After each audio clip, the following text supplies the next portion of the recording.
Hi, everyone. Thanks so much for joining us tonight here on the Celeste Williams for Arkansas page. We are really glad to have you, and I'm excited to moderate this panel of amazing women, many of whom are running for office here in Arkansas, all of whom are working hard to elect women to office at every level. Tonight, we're having this discussion because it is Women's Equality Day and the 100th anniversary of women's suffrage. And that is something to celebrate.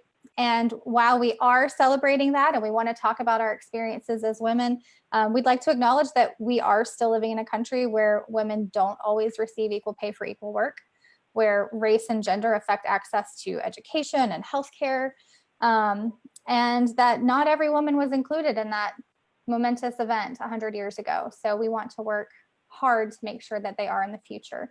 So I'm going to go ahead and introduce our amazing panel of guests tonight. We have with us, of course, Celeste Williams. She is running for Congress in Arkansas's 3rd District, family nurse practitioner and mother of 4. Celeste, would you like to say hi real quick? Yay. So glad that everyone is joining us. Thank you for all the panel members, and thank you for everybody out there in Facebook world who's watching us tonight. I'm so glad that you joined us. Thank you, Celeste. We're also joined by Dr. Janet Renwick. She has been the president of the Arkansas Federation of Democratic Women until last week. Dr. Renwick, would you like to say hello to everyone? Sure. I'm just glad to be here supporting all of these wonderful women candidates. Thank you. We're also joined by Ronetta Francis. Ronetta is running State Senate in District 1. Ronetta, would you like to say hello to everyone? Good evening, everyone. Thank you so much for joining in, and happy Women's Equality Day. Thank you. We also have with us April Legere, who's running for City Council in Rogers. April, can you say hello to everyone? Yes. Hello. Good evening to everyone. As Stephanie said, my name is April Legere. I am a mother. I'm a corporate professional, and I am an Air Force veteran. Thank you all for having us and having me particularly on such a great evening. Thank you, April.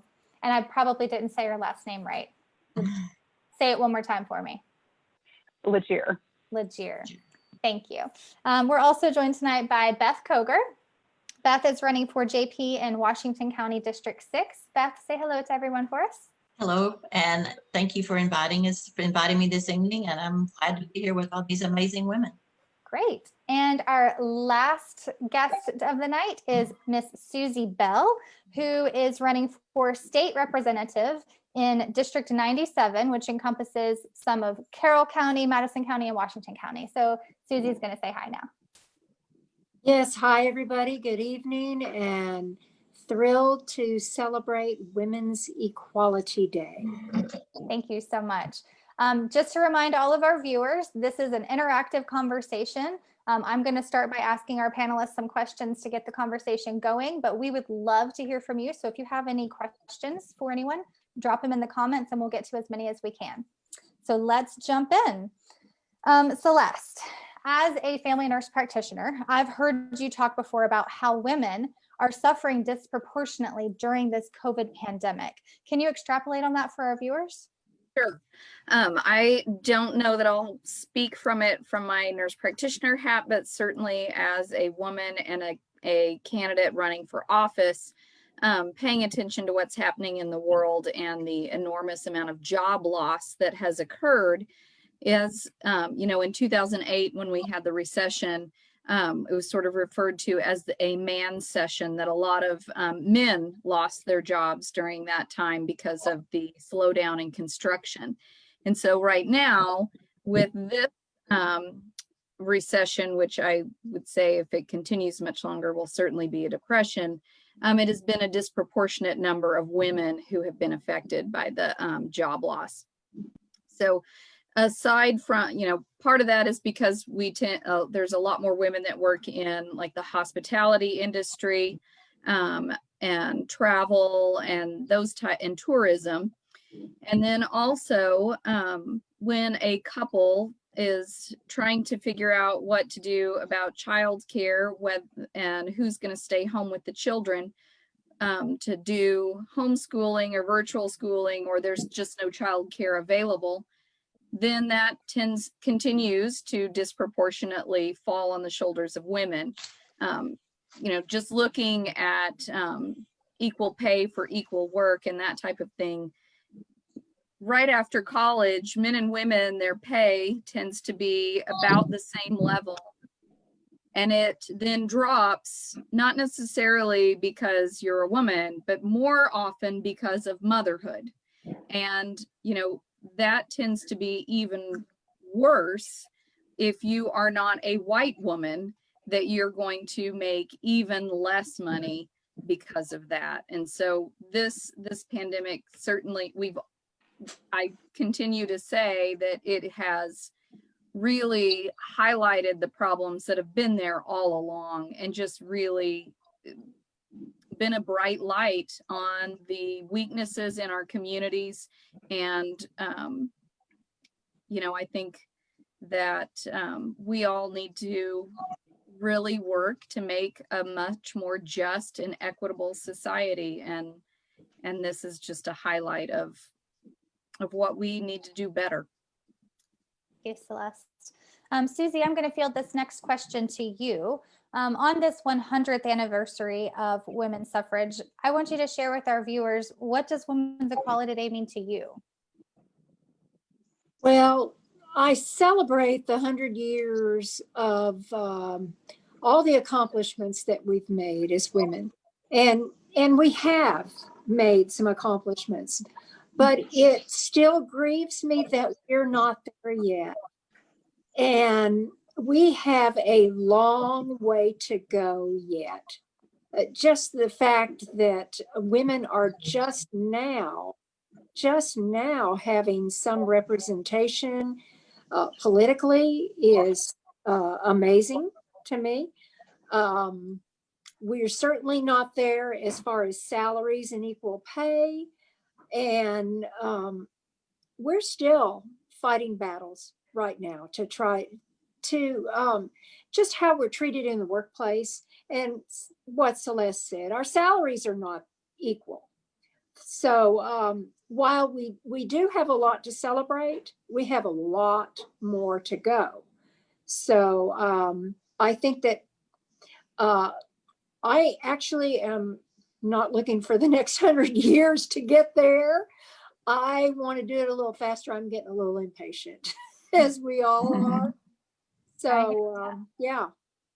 Thank you, Suzie. In that same vein of knowing where we need to go, and like I've mentioned earlier, we know that not all women were included in that great anniversary 100 years ago. So with that in mind, I'm going to ask Beth Coger, what can we do to intentionally move forward in an intersectional way when we're working to advance women's rights? Okay, well, first, I think we have to recognize that certain individuals are often discriminated against in more than one area. For instance, race, gender, immigration status.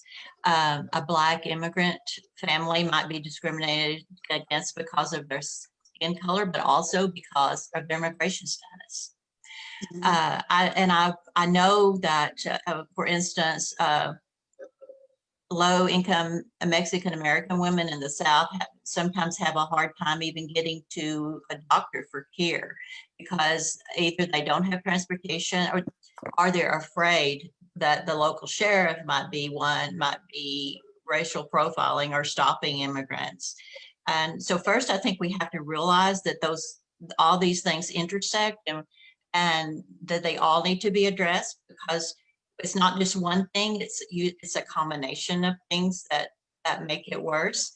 And so we have to truly address that. We have to include all those categories and the combinations of things that tend to marginalize people. And we have to respect their voices.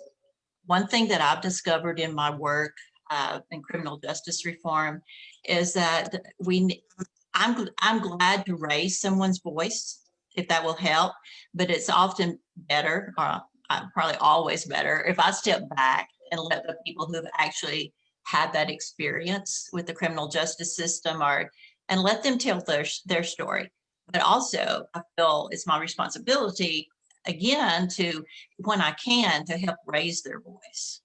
And sometimes that's a combination that I find hard to maneuver, but I do try to always listen, because everyone has stories. And if you can listen to their stories and how they have been dealing with discrimination or things that affect their life, well, then it just makes it easy for you to know where you might start with something. And in my criminal justice reform work, I see that a lot. And I'd like to get to know people and hear their backgrounds and share my background too when that's appropriate. And I just think it's, but recognizing that is a big step in addressing it. Thank you, Beth. Switching gears a bit, I would like to talk with April. April, you just recently announced your run for Rogers City Council. What inspired you to run? So Stephanie, I think if I could answer that question in one word, I would say representation. Representation matters. I've called the city of Rogers home for nearly 8 years. This was my first corporate experience out of serving in the military. And I've raised my daughter in this community. But what's important for me is for my daughter and any other resident of the city to see themselves in a position of leadership. So this is important. So think about this. If I'm elected, I'll be the first woman of color elected into a position for Rogers. So that's important because community and belonging starts with representation. So our city, which is already lovely, it's a great place to call home. It can continue to grow and expand and become an amazingly lovely city to grow with representation, bringing a different point of view to the table. Thank you, April. I appreciate you sharing with us. I'm going to move on to Ronetta. Ronetta, I'm sure many of our viewers saw your amazing TikTok video that detailed why voting is so important. I am going to drop that into the comments here if anybody hasn't seen it and would like to, but I'd like to ask you, why is it so important to vote, and why is voting so important to you? Thank you so much, Stephanie. I have to tell you that with the onset of the pandemic and so many restrictions on our social gatherings and interactions, it became very important to make sure that we were leveraging various means of social media to connect with people, to connect with the voters. And I mean all segments of the voters, right? And so the TikTok video was really important and addressed the younger voters. And we have seen the power that the younger voters have, right? We have seen the power that TikTok has in the political process. And so I just wanted to address some of the reasons that I've heard that people shared why they don't vote, and then just to provide a little bit of education as to why it's important. There are lots of reasons. If you've been watching the national conventions over the past 2 weeks, depending on what side of the aisle you fall on, you will have found it quite disturbing, quite divisive, quite disheartening, and it's easy to disengage. It's easy to step back and say, I don't want to participate in this process.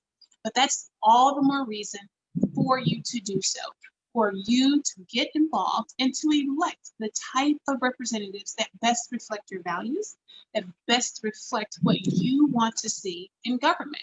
And that's the most important thing about voting. We've talked about the 100 years of Women's Equality Day, which is fantastic, but that there were so many women who were left out of that process. And slowly but surely, and I do mean slowly but surely, other women were able to catch up. And it took another 45 years for women of color of all racial backgrounds to be able to participate in the voting process.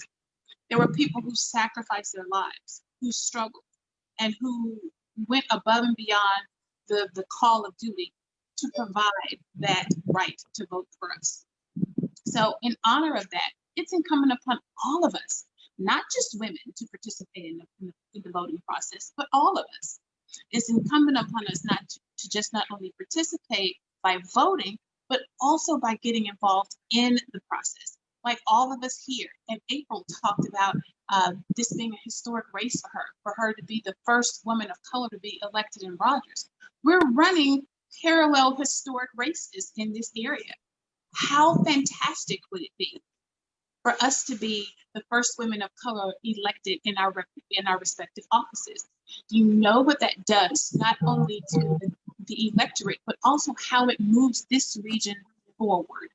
How it signifies that this is leaving behind the shadows of sundown towns and everything else that goes beyond that, to embracing not just African Americans. Let's be clear about that. We're embracing everyone.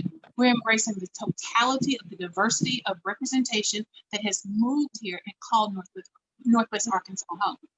We just don't want people to live here. We want people to thrive here. And that's why voting is so important. Voting is local, voting is personal.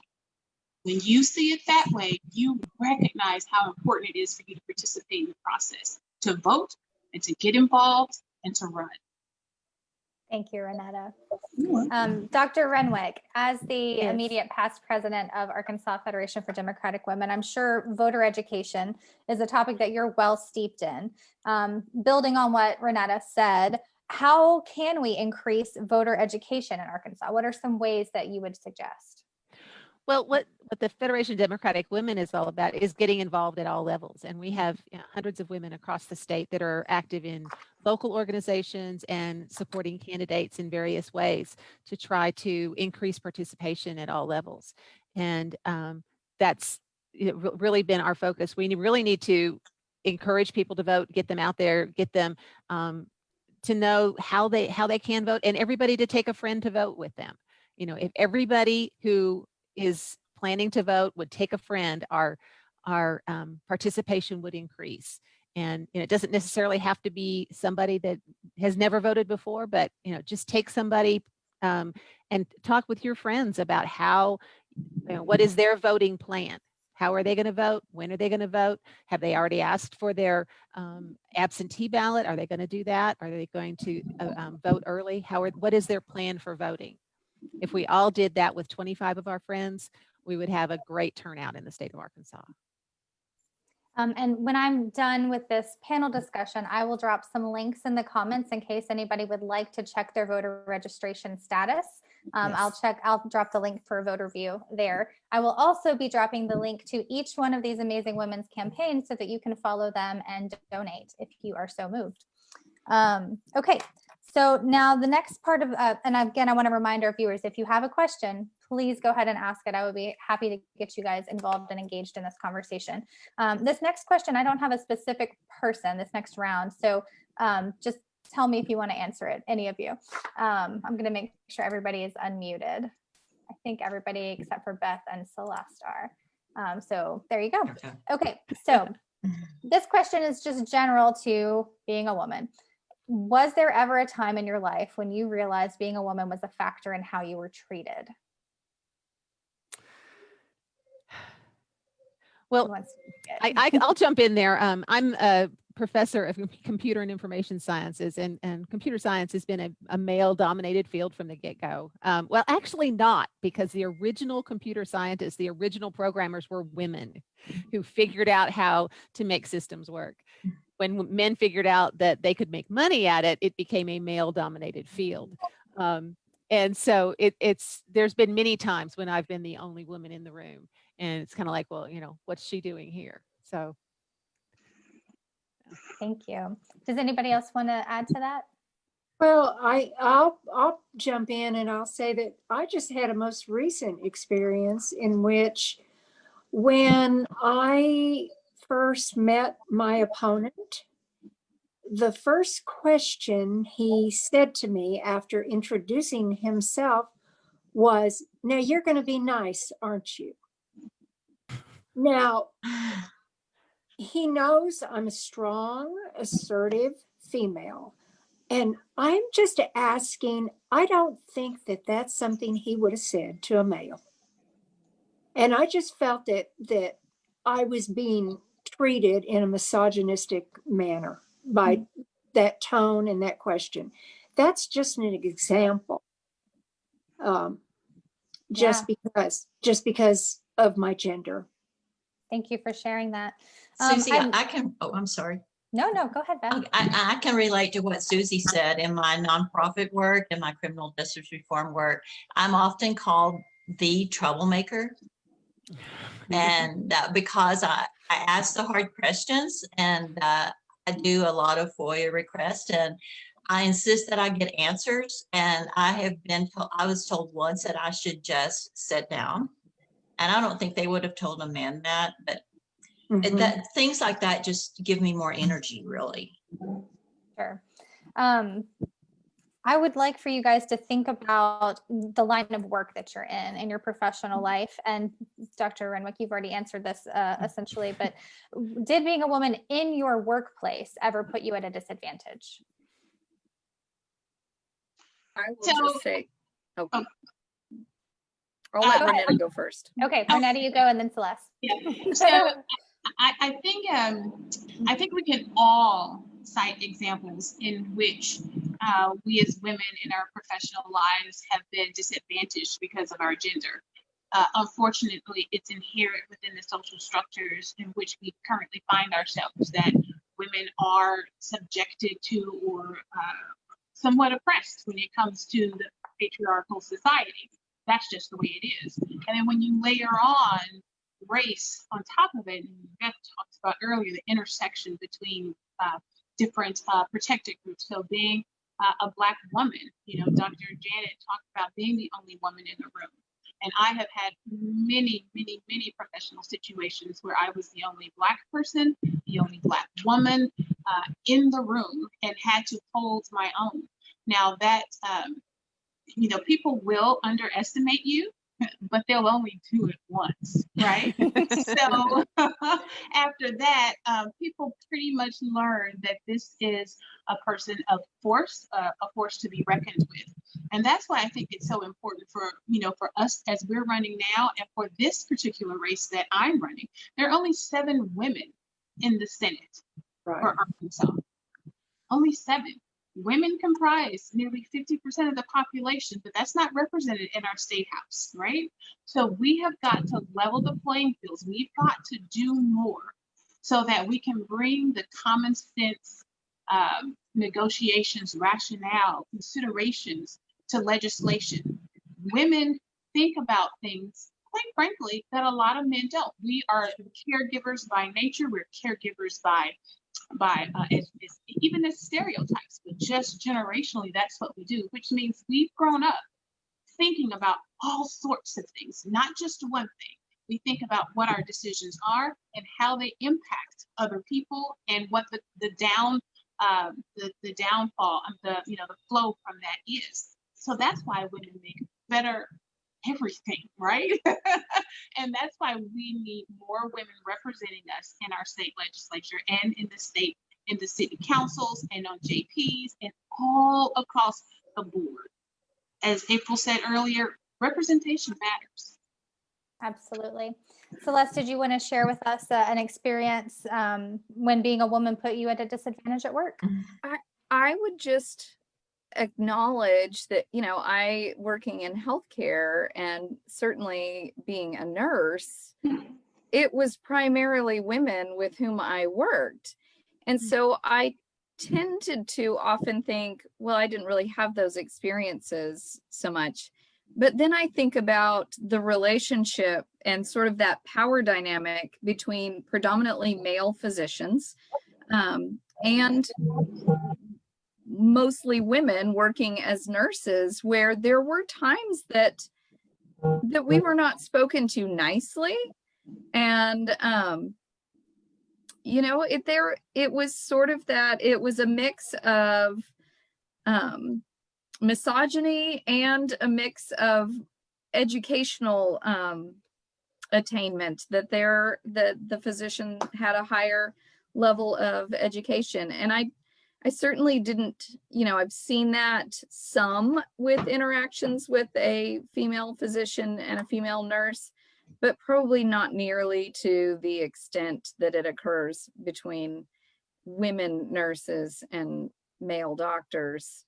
And fortunately now, most medical schools graduate equal number, men and women, and then oftentimes more women in their graduating classes. And so I think that that's changing. And then also having more men working in nursing sort of changes the view and the dynamics a lot too. Absolutely. I certainly hear my female physicians, coworkers, you know, in my role now, where sometimes a woman goes in to see a patient and it's like halfway through the visit that he realizes that he's talking to the doctor and not to the nurse. And I can see that, you know, that's upsetting to her as well. Absolutely. I'd like to add just one thing on that, is that it's also incumbent on us as women to not perpetuate that and to Yes. support other women, because unfortunately sometimes we have those same attitudes, and you know, we need to get over that. Absolutely. We're all products of the patriarchy, women too. Yes. It stops when you stand up for yourself, because that, like, I think of one particular physician that I used to work with when I was an ICU nurse that, I mean, we all just dreaded having to call him because he was just so verbally abusive. And once I just had it with him and called him out on his behavior and like yelled at him and made him come in the room and talk to me like a normal human being, it stopped. And after that, he was delightful. He'd buy me coffee. I mean, like, it was ridiculous. It was like, you know, he was so terrible before. And once I just really let him have it, then I had his respect. And I thought, that's so dumb. Why did we have to go through all those games? Like, just, I'm doing a good job. I assume that you're trying to do a good job. Like, let's just work together. Mm-hmm. Absolutely. I want to take this conversation back to voting. Oh, somebody had a thing to say. Who was it? Yes, this is April. Go for it, April. I think I'd like to share a little bit from a veteran perspective Sure. on being disadvantaged as a woman. So think about this. So the Air Force has been around. We've been a standalone service for 72 years. Okay. So when I entered into the Air Force, we still had career fields that women could not serve in. So that's no longer the case. And I will say, for the Air Force in particular, that's the service that I know well, and it's near and dear to my heart. They continue to flex that muscle, and they're making huge strides to show the equality, not only in gender, but in race as well. Just 2 weeks ago, the Air Force promoted the first Chief Enlisted Advisor, which is the highest position that you can hold as an enlisted member in the Air Force. And it was a woman, and she's of Asian descent. So it took, although this is fantastic news, and I think I can say all of my sisters in arms, we cried, we shed a tear. It took 72 years for that to happen. So although we are making fantastic strides and we are making an impact, we have to recognize that it took 72 years to have a woman and a woman of color lead and be in a position of influence of a service. Absolutely. And I'm sure, echoing Susie's sentiment early, we don't want to wait another 72 years to see that happen again, for sure. I want us to take the conversation back to voting. And one thing I think it's important to talk about is voter suppression.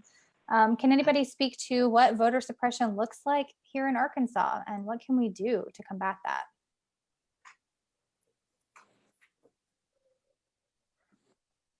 Janet, would you like to speak to that? Well, it seems to me that the whole voter suppression is just simply making it inconvenient for people. And we need to take away those inconveniences and make it convenient. And, you know, we have expanded early voting, and I will say, you know, that has been a good thing. unfortunately, there's so many people and so many populations of people that I don't think understand they can vote early and how easy it is. And so that's a real opportunity for us to do to reach them on that voting early thing. But yeah, Yes. voter suppression is just inconveniencing, little chipping away. I'd like to follow up on what Dr. Renwick said on that, because I agree. I think, especially in Northwest Arkansas, voter suppression is lack of education.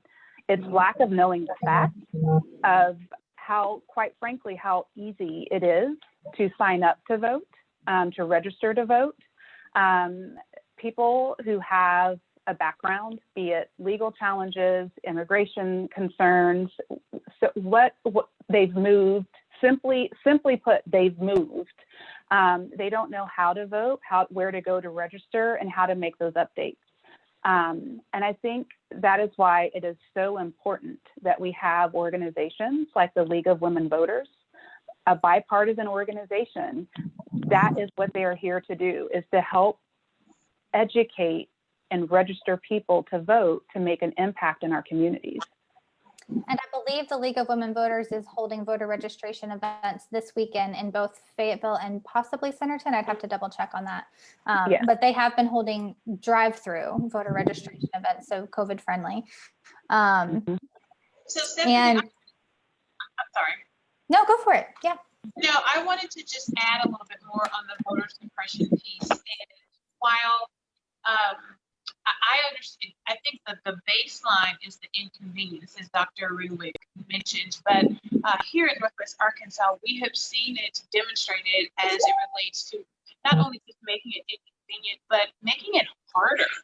We are the only country with the democratic process that makes it harder for its citizens to vote.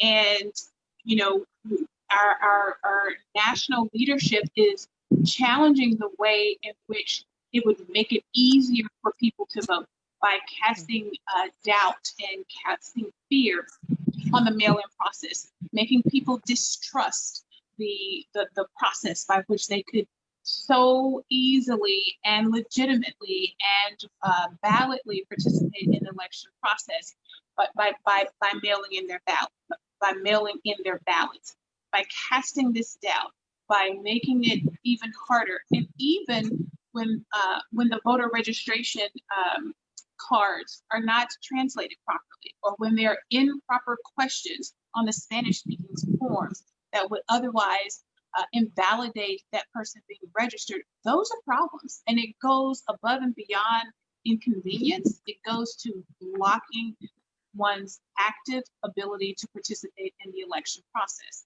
And it's happening in Northwest Arkansas, and it's happening across the nation. When you see polling places, the number of places being winnowed down to one, that's not just inconvenient, that's discouraging people from participating in the process. Now here at the polling places, we've gotten a tremendous stride as it relates to not just, you don't have to go to this church or this elementary school to vote. We have a whole laundry list, and that's fantastic. And we need to continue that pathway of making the process open, accessible, and available to everyone who is eligible to participate in the process. Give everyone the chance to express their vote and to express their votes. Yeah, I don't think people always realize that they can go to any polling place in their county. I'd like to add something to what Ronetta said just a minute ago. One thing that worries me about the voting this year is with the absentee ballots. I'm afraid that people don't really understand exactly how that's going to work. And I've been to the Washington County Election Commission when they were talking about some ballots that had been turned down because they weren't filled out correctly, or their name didn't match exactly. And people actually look at your signature and say, determine make that decision.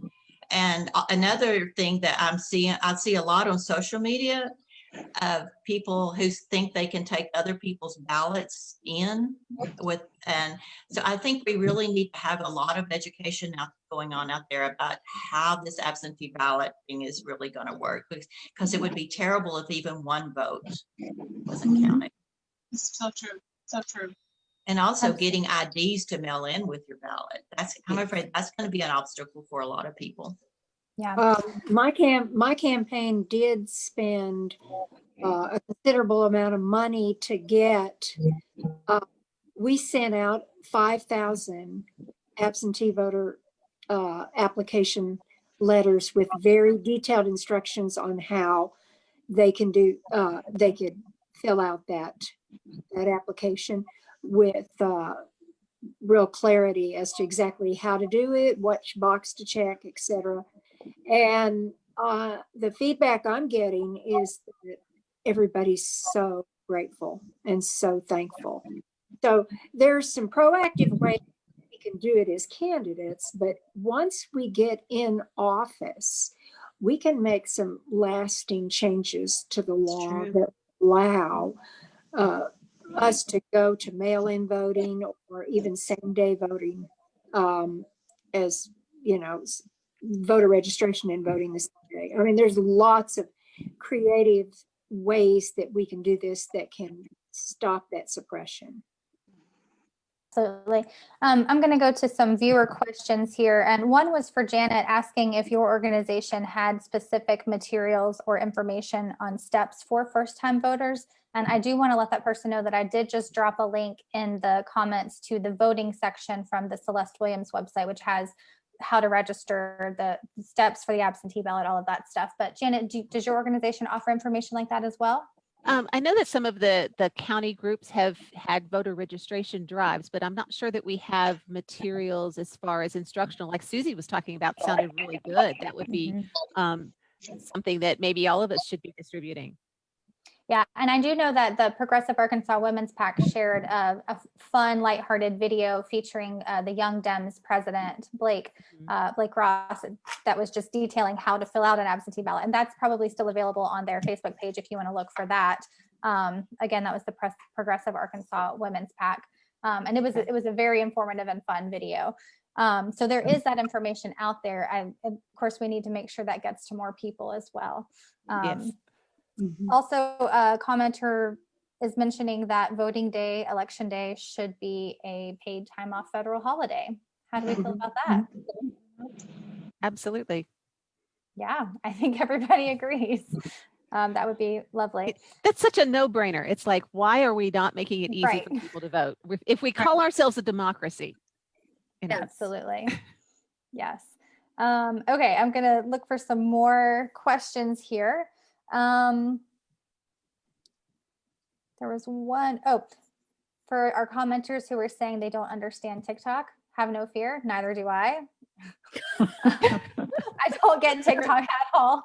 I'm a millennial, but technically the oldest millennial possible. And it's so that video that Ronetta shared, the TikTok link that I dropped in there, she also tweeted that. So I can go back and find that on Twitter and put the link in there. And you don't have to have a Twitter account to see a tweet. You might not have to have a TikTok account to see on TikTok. You don't. All you have to do is click the link and it should pop up, immediately. Okay, good. So the link is there. Just click it and then it should work. You don't have to have a TikTok account. Because I don't want one.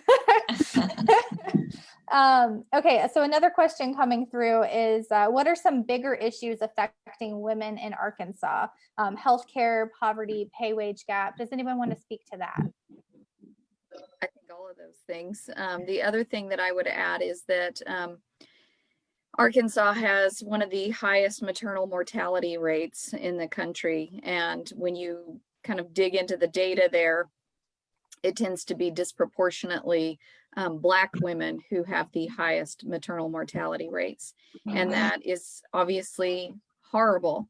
So, when we think about how do we fix that, it is looking at those social determinants of health and really following the data and creating ways that people will have a better quality of life and a more healthy life. And there are things that don't always initially seem like, well, that would make you more healthy, but it is things like having a better opportunities for better paying jobs, educational opportunities, safe neighborhoods, sidewalks that you can get out and enjoy the outdoors, clean air, clean water.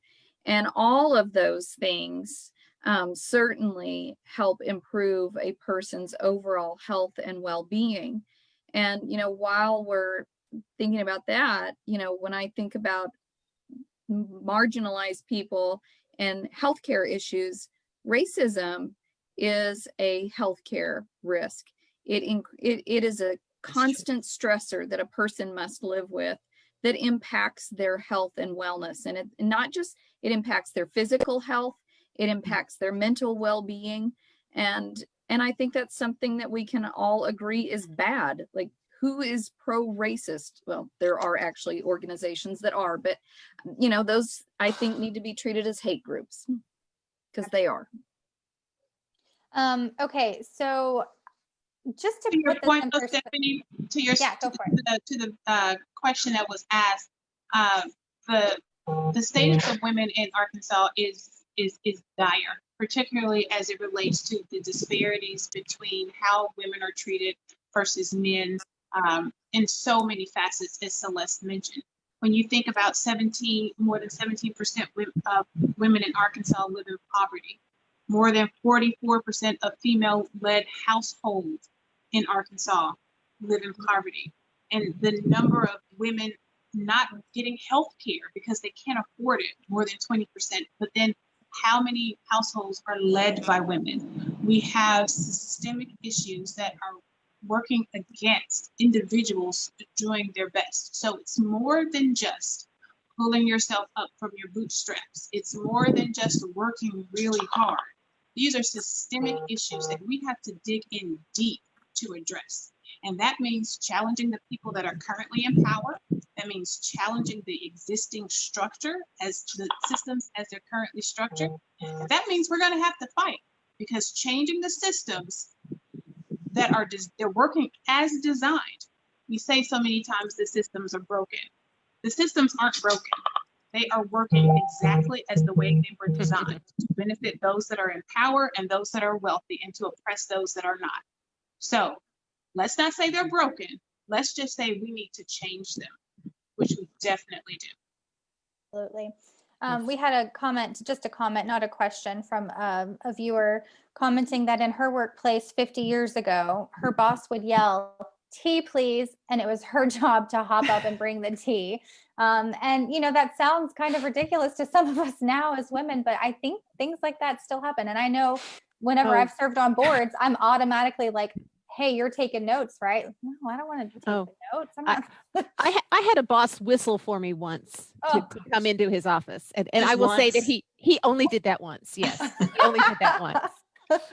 That's terrible. But just to put this in perspective, it was 1965 when the right to vote was protected for Black women in Arkansas. 1965, 1975 when Latina and Hispanic women got that right as well. That is not that long ago, at all. And as we're all detailing, there are still these things happening right now today. So we definitely have more to fight for.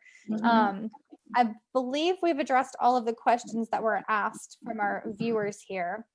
I would like to end on a note asking each of you, I'll start with Dr. Renwick and we'll go around and end with Celeste, but just what advice do you have for young women right now who want to be involved in politics and advocacy work? Dr. Renwick. Get involved and don't let yourself be discouraged if it doesn't go exactly the way you think it should. There's a lot of people that are involved in the process, and we need to change. We need to change those processes, like Ronetta was saying. We need to change those systems. And sometimes you have to stay with it. You have to be persistent. You have to persevere in that. But change is coming, and the young women of this country are going to be a big part of that. And so that's exciting. April, what advice do you have for young women who are interested in politics? I would say to start now. Volunteer, get involved with a campaign so you can understand and learn where your interest lies and what makes you happy. Get active in your community, make yourself visible, share your talents, study a gap. What's the gap Where's your passion? And be the expert in that passion.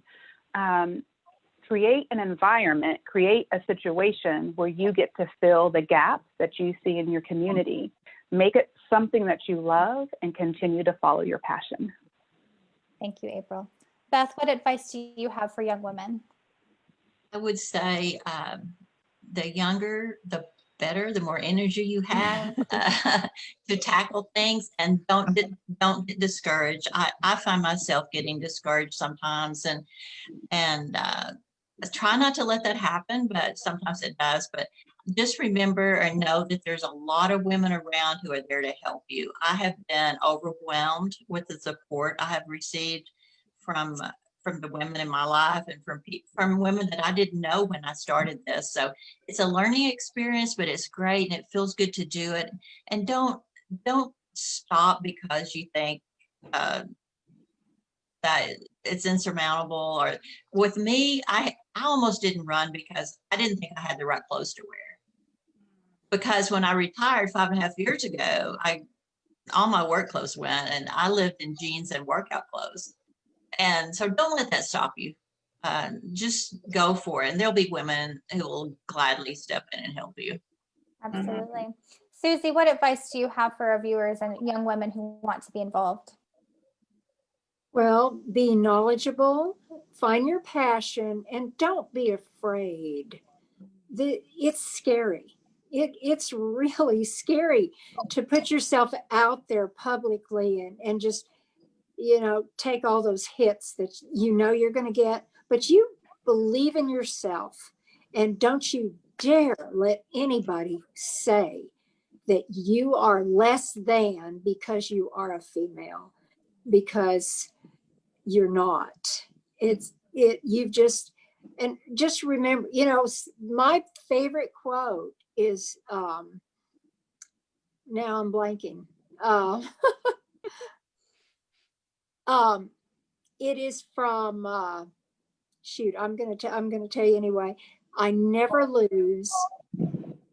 I either win or I learn. And that is Nelson Mandela. It came to me. But that's how you have to look at it, and just get out there. Don't be afraid. You might fall down, but by golly, you're a winner for trying. Thank you. Ronetta, what advice do you have for young women who want to be involved? So I would say get informed, and not only just as it relates to the issues and where your passions are, but there are so many organizations that help train and prepare women particularly to participate in the process. Plug into some of those organizations, learn what you can, surround yourself by other like-minded individuals who are also on fire to make change, and realize you are enough right where you are. You don't have to be older, you don't have to be younger, you don't have to be prettier, you don't have to be skinnier.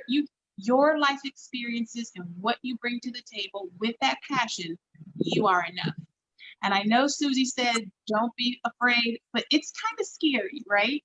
And so instead of what I like to say, and I tell myself all the time, even if it's scary and I am afraid, do it afraid. Step out on it, step into it. And you'll find that the fear was not as big or as bad as you thought it was, and that you can handle it. Do it afraid. Okay, before we have our last, before we hear from Celeste for our closing, I just want to remind all of our viewers that we do these virtual town halls every other Thursday typically. So our next one will be on September 3rd, featuring Raj Suresh, and we'll be talking about immigration, specifically his personal story with immigration. And also tomorrow night will be our second of our new Firefly Chats series, which is a much more casual, one-on-one intimate time with Celeste, where she just tells you her thoughts and you can ask her questions then. So that'll be tomorrow night at 7 if anyone wants to join for that as well. And Celeste, I'm going to let you close us out by telling us your advice for young women who want to be involved in advocacy or politics at any level. I feel like I'm echoing a little bit of what everyone else has said, but I think that you are enough. And wherever you are, you don't have to stay there. We all learn through all of the things that we do in our lives. And so I think everyone, whether male or female, no matter any of your background or history, you're enough where you are right now to get involved and get started. We don't have to stay in the place where we were. I truly believe that democracy is the best form of government, a government by the people and for the people. And that includes women, that includes people of color, that includes all of us. And I think it is so important that we all get involved, because women's suffrage, women's issues, they're not just women's issues. They're family issues. They're all of our issues. They affect us all. And, you know, you think about like a single mom raising her kids, what that means to her if she has equal pay for equal work. You know, what does that mean for a Hispanic woman who is who's working with her husband as well, if she gets equal pay for equal work? What does that mean for the children in that family? You know, these politics is so deeply personal that it touches all aspects of our lives. And we don't need to keep people out of voting. We need more people to vote. We need more people to represent diverse views and life experiences. And so, you know, I think America, what makes us great is not that we've always done perfectly. We haven't. Our Constitution says all men are created equally. Well, I disagree with that. All men and women are created equally. And, you know, we don't have a blameless history. We have conflict and terrible things that happened in our history, but it was that uniquely American value of always yearning for better to create that more perfect union. And we all have an opportunity to get involved. And the first step is to vote so that you have a voice in who is representing you.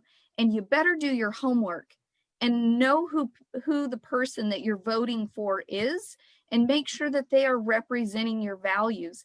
And no one is perfect. I'm not going to represent everyone's values exactly the way that they think the world should be. But you will know that I will listen to you, and you can hold me accountable, and I would want to hear from you.